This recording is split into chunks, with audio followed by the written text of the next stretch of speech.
105.7 Kiss FM, Richard's number one station for R&B, the new home of the Ricky Smiley Morning Show. It's the King Tutt Show, and I got fam in the building. This is my first time meeting the dude, and I'm so excited. Michael Rapaport. Glad to be here. Glad to be Manhattan's here. finest. That's right. That's right. I'm a big fan of yours. Thank you. I'm talking about, we going way back. We talking about true crime and you know what I'm saying? Yep. And Kiss of Death with David Caruso. Yep. Higher learning. Higher learning. Oh, my God. We're going to talk about that, too, because you have a very good relationship with John Singleton, because you've been in a couple of his movies. Yep. So we're going to talk about that, too. Yep. So, first of all, what is going on with you right now, brother? I haven't been to Virginia since 1989. I got arrested in Norfolk, Virginia. Norfolk, down in 757, Yes, man. for loitering. Got arrested for loitering. What was you doing, man? I wasn't doing anything. I'll be totally honest with you. You know what I was doing? I was standing with 3 black dudes. That's what I was doing. You were guilty by association. Yeah, and so yeah, that's what I was doing anyway. But I this morning I was like, oh yeah, that's the last time I was down in Virginia for any period of time. I was visiting my friend, went to Norfolk University. That's crazy. I know. And look, here's the deal. You've done so much, brother. Yep. You are an avid hip-hop head. Yes. I'm always following you. Yes. So let's break this down so it can forever be broken. You're a New York man. Yes. And of course, most people, they assume that Tupac represents L.A. and things like that. We all know Tupac came from New York. Yes. So when it comes down to hip-hop, which do you prefer, Tupac or Biggie? You know, to be totally honest with you, I don't separate them, especially in hindsight. There you go. You know, I was never with this East Coast, West Coast. If you say whose music do you like better, you know, that's a conversation. But, you know, when you think about that time and you felt like you knew something bad was going to happen. Yeah. It was such a tragedy, and when you look back, and as I've gotten older, and you're like 25 years old, both these guys were 25 years old, and so prolific artistically, but what they meant to people, what they accomplished in such a short period of time, and their impact, it's a real shame. So, you know, I never separated them, you know, and I was never with the East Coast, West Coast, and dope music is dope music.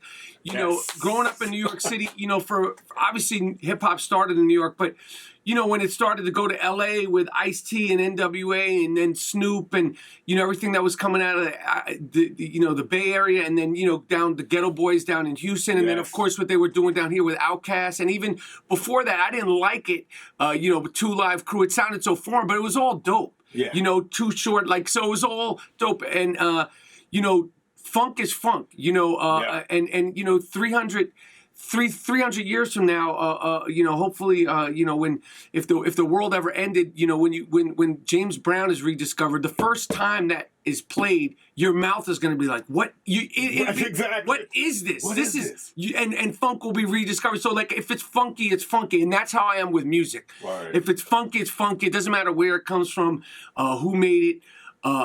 You know, you can't, like, your face. Your insides will tell you if it's funky. Yeah. You know, you can't really think it through too much. That's it.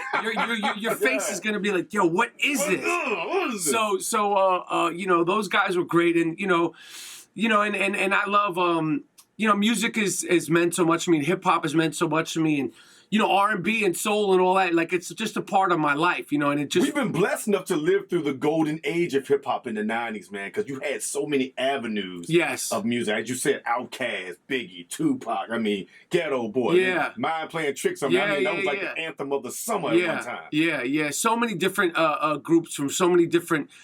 you know, places, and then Chicago started doing it, and you know, and then you'd have places like, you know, like even in the 90s, you know, when Bone Thugs and Harmony, like Cleveland, you know, and like, what is going on here, you know, and then, you know, so, you know, hip hop is universal, and I think that was the reason for it, and you know, I'm just happy to have grown up at a time where I could fall in love with it in its innocent period, you know, where you know, like people were saying it was a phase, and you know, it was gonna go away, and it's you know, it's changed the world. It's the number 1 genre of music in the world now. Yeah. And it's, in my opinion, it's brought people together.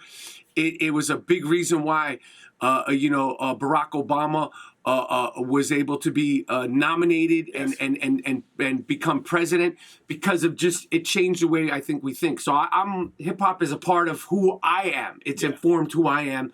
and it's a part of my everyday life. So I love it, and I think it's getting better and better. Now you brought up politics. Let's ask you about this. Now we're watching Democratic primaries and pretty much watched Biden just take over, which pretty much South Carolina pretty much started the black voters and everything. Anyway, what happened to Michael Bloomberg? The stop and frisk and everything else. Do you think it was that, or do you think it was him trying to buy an election? I think he came in late. I don't think people, whether you knew about him, his history or not, got enough time. I think he came in late. I think the only way to win, listen, I don't rock with Trump, but when he ran for president, he did grind. Yeah. He went to the places, and that was a big thing that Hillary didn't do. Yeah. And I think you have to show face, no matter who you are. Forget who you like. You have to go out and be in front of people. I need to see you. And I think Mike Bloomberg didn't do that. And whether he tried, it's like when he dropped out, they were like, oh, he spent all this money, and it was like, and he tried so hard. But then 2 weeks before, they were shaming him. It's like, being a billionaire right. shouldn't be something like everybody would want to be a billionaire. The guy gives away, I'm not even talking about whether it's and he came from nothing. He's a self-made billionaire. How is this something to be made fun of? Right. He gives away billions of dollars. Whether or not he should have been president and won the nomination, I don't care. But how would being a billionaire be something like you should be ridiculed for? Right. He made the money on his own. This is the American dream. Who wouldn't want that? That's what you're striving to do. Everybody. Yeah. Whether you want $1 million, $100,000, but he did it. So I don't understand how. Whatever, man. It is a crazy time. Yeah. I don't know how it's going to play out. I will say this: get off your phones, get off your Facebook, your Twitter, your Instagram, your TikTok. If you got a problem with it, vote.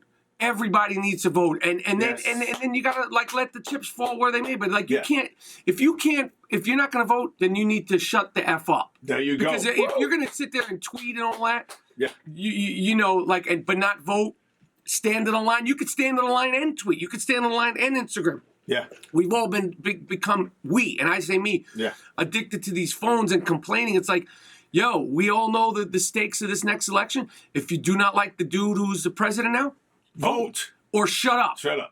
You can't complain. You can't rally. You can't march. You can't Facebook if you're not going to vote. You really can't. Woo! Let's talk about your movies, man. Okay. So many. But I gotta put focus on, your roles in Kiss of Death.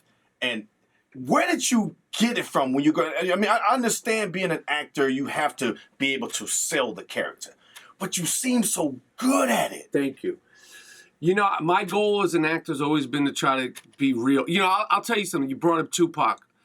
He has a line in a song called Straight Ballin'. Yeah. That was underground. A lot of people don't know that, yeah. But he says, I swear this is a huge inspiration for me as an actor. He said, you're effing with the realest Emmer effer.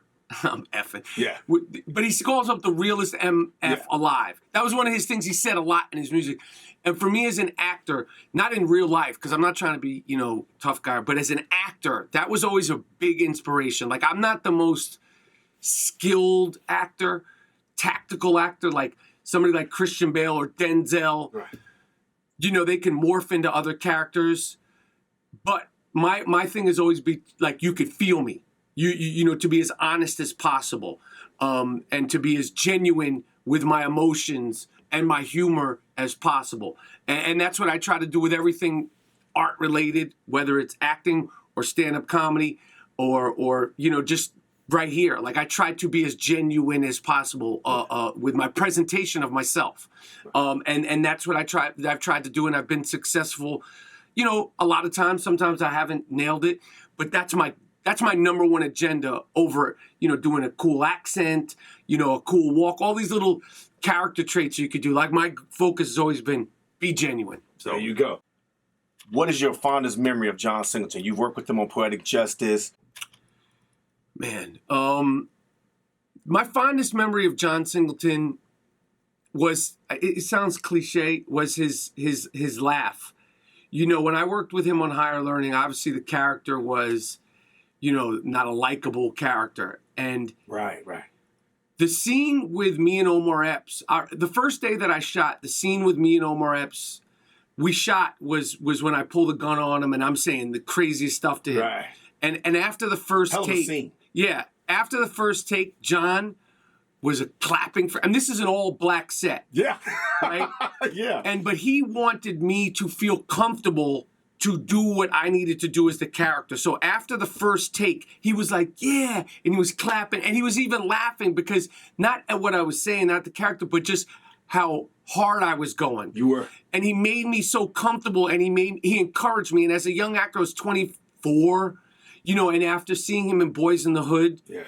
And that was such a big deal for everybody, and to have John Singleton, Academy Award nominated director, give me that opportunity, and then to be on the set and like encourage me to keep going, and encourage me to keep, you know, trying hard, and encourage me to keep failing, you know, to do whatever. That's what you want from a director. And you know, you think about the talent that he broke from the great Regina King. Ooh, yes. You know, she was on her way, but, you know, Boys in the Hood was a game changer. Ice Cube as an actor, to Morris Chestnut, to Cuba Gooding, to the revitalization of Lawrence Fishburne, to Tyrese, to Taraji. Baby boy, yes. I mean, John Singleton broke a lot of actors. Yes. I mean, just though, I know I'm forgetting people, you know, but, you know, he revitalized Lawrence Fishburne's career. Lawrence Fishburne was doing Pee-wee's Playhouse. Yeah, that's back when he was Larry Fishburne. Yeah, and you know, Singleton did a lot for a lot of people, a lot of actors, and he's a game-changing director. And, you know, the passing of I mean, he was a really good dude. He was a good dude, and he was a guy who stayed in contact. The last time I saw John was around this time last year, and he had heard I was doing stand-up comedy. He hit me. He's like, yo, you doing stand-up? I was like, yeah. He's like, when are you doing? I said, I'm actually doing it, you know, Wednesday night at the Improv in L.A. John came see me. Ooh. He initiated, like, he was good at staying in touch with people. Word. You know, and as you get older, and especially in show business, you know, we travel so much. You'll be in Toronto for 6, you know, he was very good at that.